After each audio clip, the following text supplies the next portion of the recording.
The half-life of plutonium-241 is 13 years. Find the time for 80% of a 5-gram sample to decay.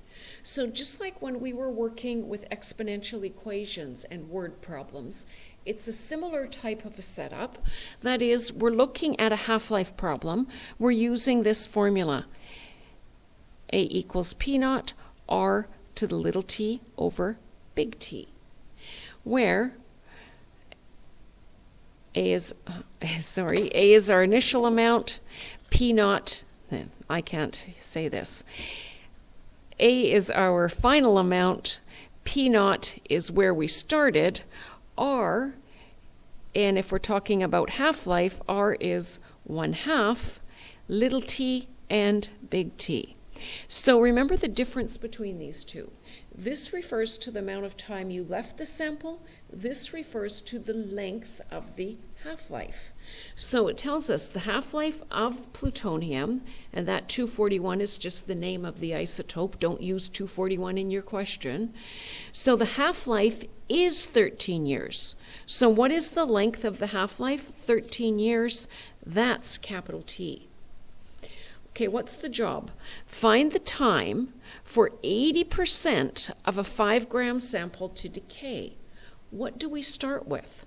We start here at 5 grams. Where do we end? So this is the tricky part, and every question will have a different way of wording this, and the job is to interpret it.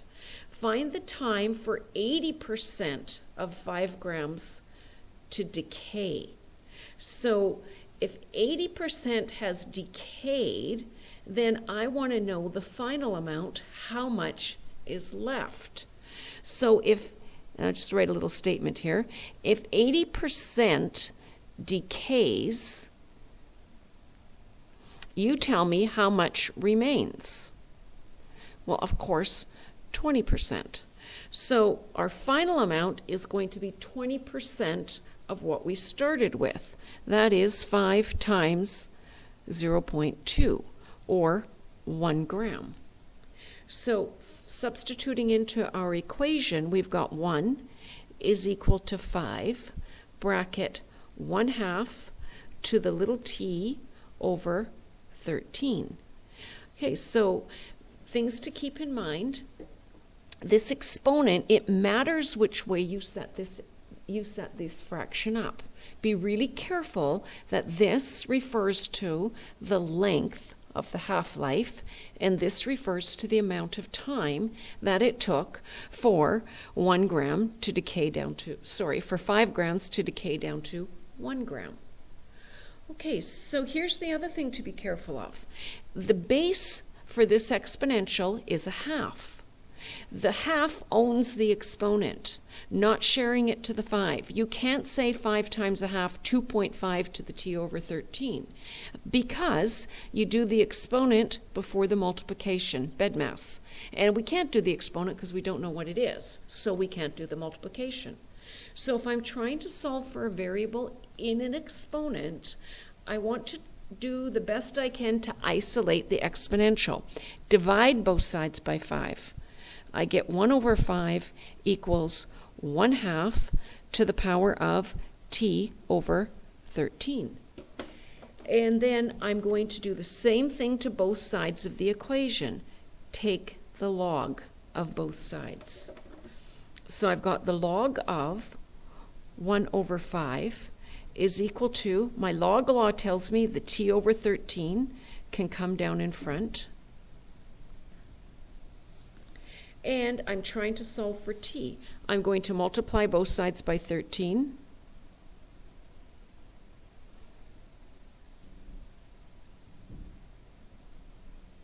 And then I'm going to divide both sides by the log of a half.